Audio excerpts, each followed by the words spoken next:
Cool. Hi. I it's been a while. How are you all doing? And whoever's watching, hi. I'm playing with a new recording method and setup, and I still don't have my condenser mic set up. I'm sorry. I don't know. Lazy. And so I'm just using my headset as my mic still, but it has decent quality. And what I wanted to do today was do my update video for the month since I haven't been very good about those, and explain why I haven't been good about those and what I've been doing, because I have been actively working, just not showing my work, which my math teacher always had a problem with that. I am bad at showing my work, but that's why I'm doing this YouTube channel, because I want to get better at my work. You know what I'm saying? So without further ado, I just have a whole bunch of footage that I have been recording for my speed art videos that I should be releasing, but instead of releasing them, I haven't, and they've kind of run away with me. So for this monthly update, I figured I would just watch the footage, talk about the game with it going in the background, and then hopefully be able to sync my webcam overlay to the footage with my audio. We'll see how it goes. So if it's off sync, it's a first attempt. And that's how I think I'm going to get through all the speed art footage, is just watch it with you guys, talk about my ideas and what have you. So let's jump right in. Okay. So right here I'm working on some new foliage. The forests and everything were still pretty bland, and I think to have a good forest, you need to have a lot of just litter everywhere. Not necessarily garbage, but I'm saying it needs to be busy, because you walk through the woods and the visibility is challenging. You got bushes, you got baby trees, big trees, medium trees, a plethora of plants. It's hard to find animals in there because there's just so much to look through, depending on the forest you're in, but I need more foliage. So I figured to start learning the new version of Blender, I would make some foliage. It's not that hard for me. I I just do black and white for the material I've made in Unreal Engine. That way I can change the colors of my foliage easily through blueprints and stuff for seasons I have and whatever. And I also use those RGB images with red, green, blue, maxed out, so that I can control those colored areas in materials as well. And this was me just mostly mostly just testing out the new version of Blender, uh, when the whole interface changed and everything like that, which when you have to learn new software, it's like the foundations there, UVs are the same, everything's kind of the same, but a lot of my quick keys changed, and I don't want to say it was frustrating. It was a good experience to hop into a new version of Blender and learn it. I also feel like this will translate well if I ever get to have a chance where I learn Maya or 3ds Max or anything like that, because for the most part, all the programs do seem to be the same. It really just comes down to quick keys. But man, when you know your quick keys, modeling is so much more fun, because you don't worry about how to do things as much as, like, you can just take the path to get to what you want to make faster. See it in your head and not worry about the quick keys. Or when you're relearning the software, you take a little more extra time. So what happened was, to have these clear versions of my little opacity masks for my black and white texture in the new version of Blender, it seemed like I had to toy around with the material a lot. Where with my older version of Blender, I can basically just check a box that says, like, some opacity stuff, and if it's two-sided, basically. And for the way I model foliage, I just got a little frustrated learning the new Blender, and didn't want to deal with making material in the new Blender, because I ignore those anyways. By the time I get into Unreal Engine, I'm not going to use any of my materials from Blender. I'm much better with the material stuff in Unreal Engine, and I just at this point wanted to make some foliage. So I switched over to my old version of Blender and started toying with it in there. So what I do when I make foliage is I I take those little black and white textures I was talking about. I have the settings in Blender so that they look like they will in game, just minus the color.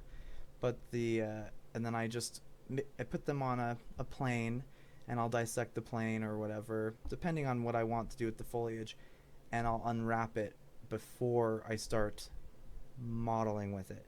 That way, I can get a good idea of what my foliage is going to look like in game. This is me going back into GIMP and playing with some different foliage types to use. And yeah, so you see me put my foliage unwrapped on my plane before I start moving it around like this.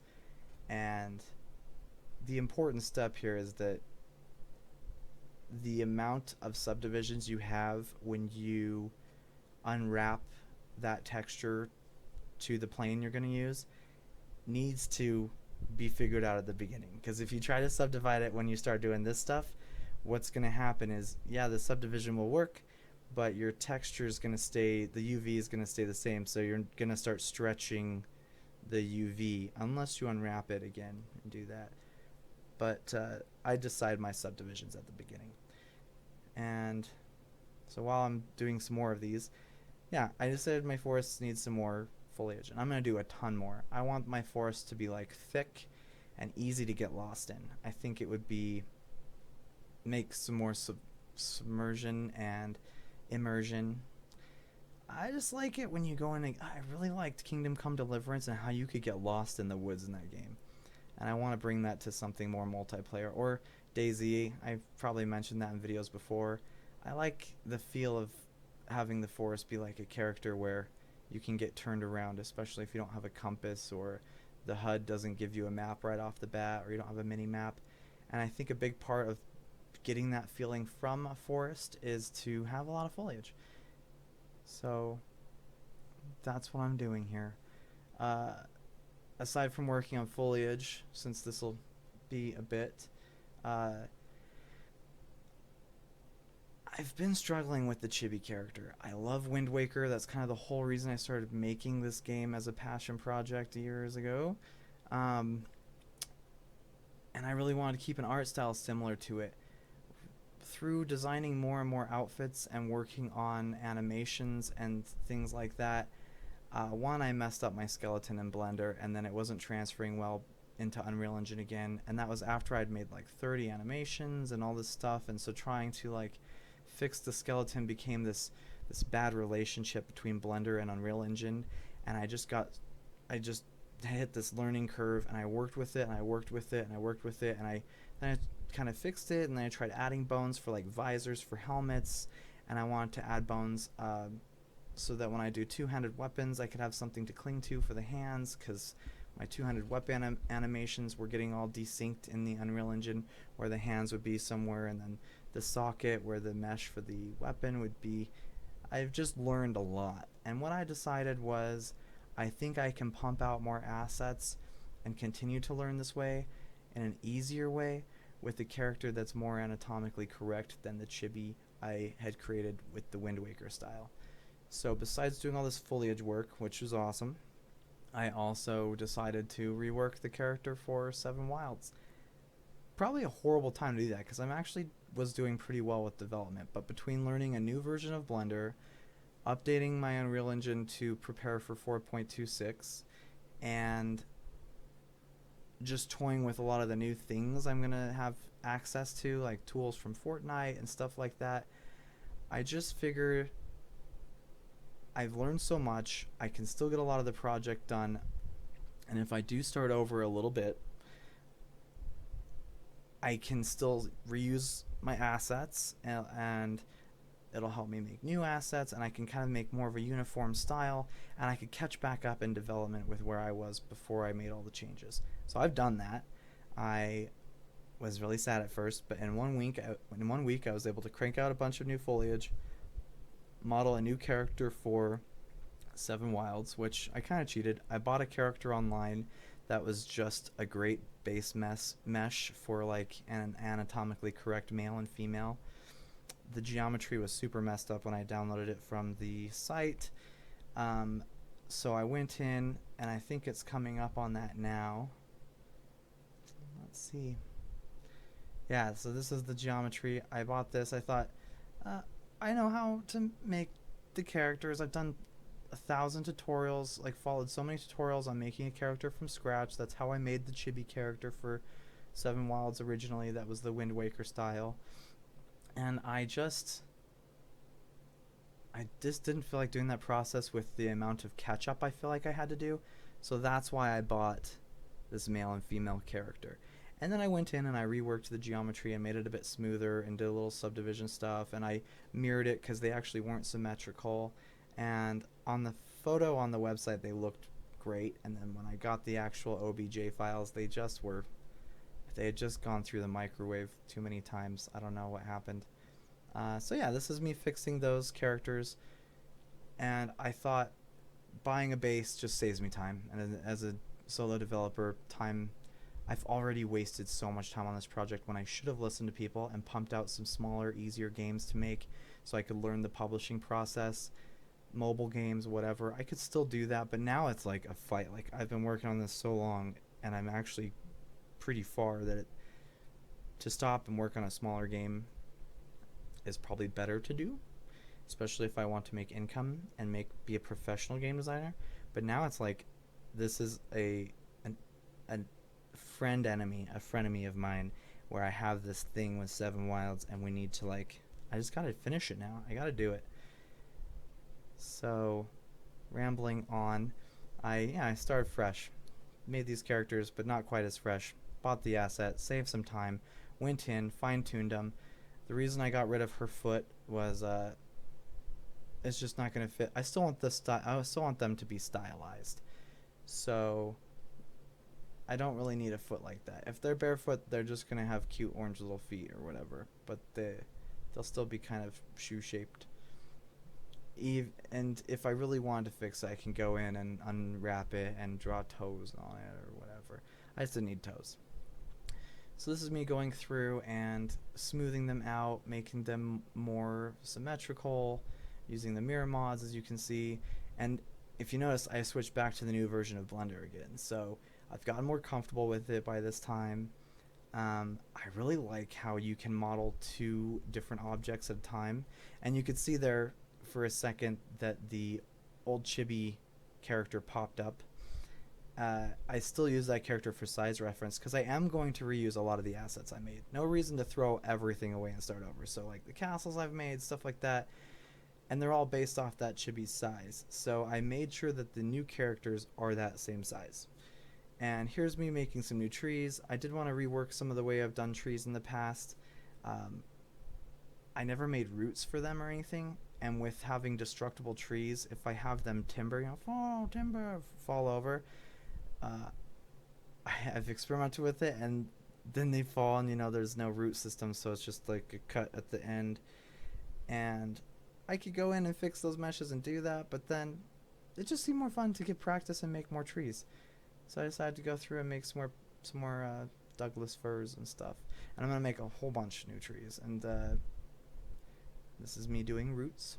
But yeah, with the chibi character popping up for a second there, I made sure that the new characters are the same size, just more proportional, which will be more fun for buildings and equipment.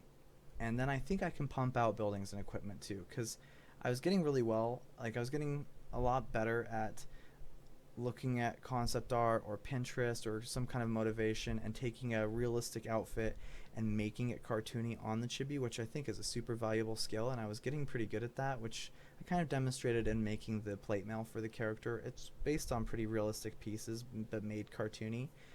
I think though with the more anatomically correct character, I'll just have more fun with it because I can get in there with even more detail. The other thing I've decided to do in reworking Seven Wildz and catching back up was thinking a lot about this time, with everything I've learned on this whole journey, how can I make my pipeline faster for me to work alone and just really get it done? A big thing I've always struggled with is textures, and having a stylized game, it's not like you can, it's just harder to like pull a seamless texture from real grass and throw it in the game like Halo or something might do. Not that Call of Duty games that have a more realistic style can use photos easier in their texture process, where if it's stylized, if it's not hand drawn, it just starts to look off, and trying to keep it all the same. Anyways, I don't want to do texturing. It'll take too much time for me working alone, and with a stylized game that is going to be kind of still toon looking and cell shade looking, I'm just going to use single color for a lot of things. So straight up one material that covers the whole plant or whatever, and then that's where I'll use a lot of those RGB textures, and then I can change those with my material so that red is actually the cyan color, and G will actually be purple, and then B will be like brown on this character's coat or whatever. And I also think that will make it so that I can, so I texture, but it's really basic, or things are just single color handled through a material instance.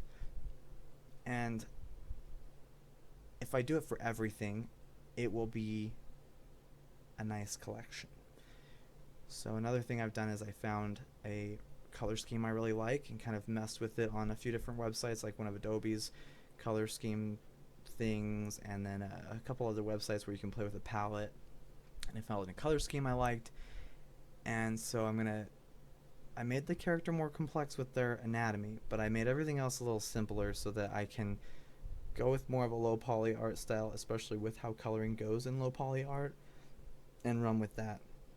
And so me reworking this tree, I still UV unwrap things. I still cut seams, mark seams, and unwrap them so that when they're in Unreal Engine, with the way I'm doing it, hopefully, the light maps will still be taken care of with the engine, or I can do my own light maps, and then the shading will still be nice, because I know UVs are important for that. But again, the color is going to be with my color scheme, but not so much textures. Another big reason I'm going this route as a solo dev is I do want there to be quite a bit of customization in Seven Wildz, and it's harder and harder to do that the more I learn about things. It gets easier, but like when I was making a character creation screen, there were a lot of things with textures and stuff I was playing with where I was like, I just might have to do a lot more 2D art, and I like doing the 3D art. So with using mostly just material instances and like single colors for things, or using those RGB texture material instances, I can just assign colors to things pretty easy, and then when I let the player choose the colors for those, it just changes those parameters for the RGB or whatever, and I don't actually have to draw anything, and it will look cel shaded and cute, and I can just pump out outfits and stuff a lot faster, hairstyles and stuff, and then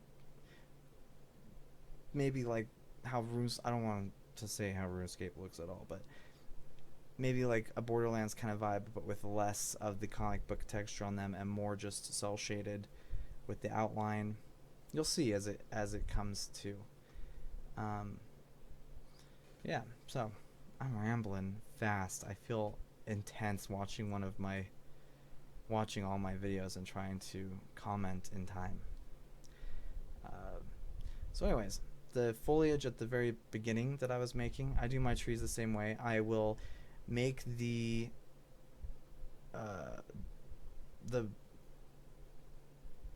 I'm shooting a blank here. I will make the trunk first and get the shape of the tree, the main branches out, the roots now, so glad I have them. Dead branches definitely will be in 3D, some of them will be 2D, and then for all those little branches, I just did what I did with the foliage at the beginning, where I unwrapped a plane that I had subdivided to what I kind of thought I would need. I threw my black and white texture on there, white being where the color is going to be in this situation with how my material works with the mask, and then I just threw the branches on there. I really like doing pine trees kind of because with pine needles it could be complex if you went there, but if you don't go there and you keep the branches pretty simple, it's kind of, they're pretty easy actually, as you can see. And then the collision, I was definitely struggling with how I was going to do collision for the roots, how detailed I wanted to get it, because with how I'm doing my foliage now too, I'm going to use a lot of these same trees for fallen trees, logs and stuff in the woods, and I'll just chop them up a little different. Um, I've been working on seasons. That was a quick snippet of that. So there might be some trees where I use that same model that's fallen over, and do I want the character to really be able to hide in those roots or whatever? I don't know. I struggled with that collision thing. This is the new character actually after I'd worked with it a bit more, and now I've gotten to a point where I am starting to rig it for Unreal Engine. The other problem with that chibi character is I did it all with Rigify, and I made my own custom animations for everything. With trying to catch back up to where I was with the new character, I decided I would be smarter about it and go with trying to do in Blender what I should have done before, which is making a character that is parallel to the Unreal Engine skeleton. And so I bought UFI, love it, followed his tutorial, went through, this is me weight painting after I did the UFI thing. I got the new characters to match the A pose. Other thing with the chibi character in Rigify, the chibi character in Rigify was the T pose. And I learned modeling gear, modeling clothing, armor, and stuff like that. A pose is where it's at, man. Especially when you get to the shoulder region for like pauldrons or, you know, just stuff like that. The T pose really restricts you because if your arms as a person when you're doing movements don't usually get to this point. Like, especially with like medieval combat and stuff, a lot of it, your shoulders are lower with your shield and stuff like that. Or if they do get up here high enough, maybe it's because they're rolling or climbing, or it's some action that will probably be fast enough that if you do have some clipping, a person won't notice. But the A pose, I've had way more fun making clothing in the A pose than the T pose. So anyways, I had a little clip of me weight painting that character. I got the male and female meshes to match the A pose in that Unreal Engine uses for the mannequin. In that file, you can probably see on the top right, I had the mannequin in there following the UFI tutorials, and they were great. And then I did have to go back into my male and female character one more time, and I actually ended up mixing the two meshes together, the male and female. So the ones I bought off that website were clearly modeled separately, which is, you know, what you do. And for a game though, I feel like it's a lot better, like as many body pieces as you can kind of match to each other to share, the more equipment they can share together. And the big defining pieces of a feminine character in video games is usually the chest area and the butt area. The head shape can kind of stay the same. Even the hands and feet can kind of stay the same for a video game. But what I did was I kind of spliced the bodies together, and I tried to keep as many similarities as I could. Also, my heights were different, and that would mean I'd have to kind of like, when I was rigging them to the skeletons before I generated the armature, there were just some things I was having difficulty with. So me meshing them together like that made it so that they were both the exact same height, had a lot of the same things. The weight painting could be a lot more similar, but they definitely still have a masculine and a feminine feel. And then when I generated the armature, like them being the same size and everything worked. So depending on how I edit this, my webcam's actually been in my new blend file so far, and this is the male and female next to each other with their first outfit on. So the male's on the left, the female's on the right. When you create your character in Seven Wildz, I'm going to stick to an idea I've had the whole time, which is not really having you pick a gender. You can just choose if you want to be masculine or feminine. And then your animations will run off that choice, and some of your clothing choices will run off of that. But really, I don't really feel like you have to choose masculine or feminine, even though it's a medieval game, and historically it was pretty specific in the medieval times, Middle Ages. It's a video game, and it's 2020, and if you want to be a dude with breasts that has long, beautiful hair but walks in a very masculine manner, you go for it. Um, and this was something I think I was starting to mention but didn't, which was I really like how in the new version of Blender you can model two different objects at the same time. So what I've done is I have pulled them off of like the center where I usually model, just over 1x or -1x, and just had both the male and female visible, and I've been able to like make their outfits parallel. So their bodies are different a bit, even though I kind of mentioned how I spliced them. So I will have to have different meshes for things that look a lot alike. Like these pants, I will have to have different meshes for the male and female legs. That's a thing, but it was really nice being able to model them next to each other. I just got excited and skipped doing face and hair stuff right now, and I went straight to doing an outfit. I made some undergarments. I decided where I was going to cut the character in half or in pieces for how equipment works with the meshes. And so I got that all figured out. Next things to come after my ramble.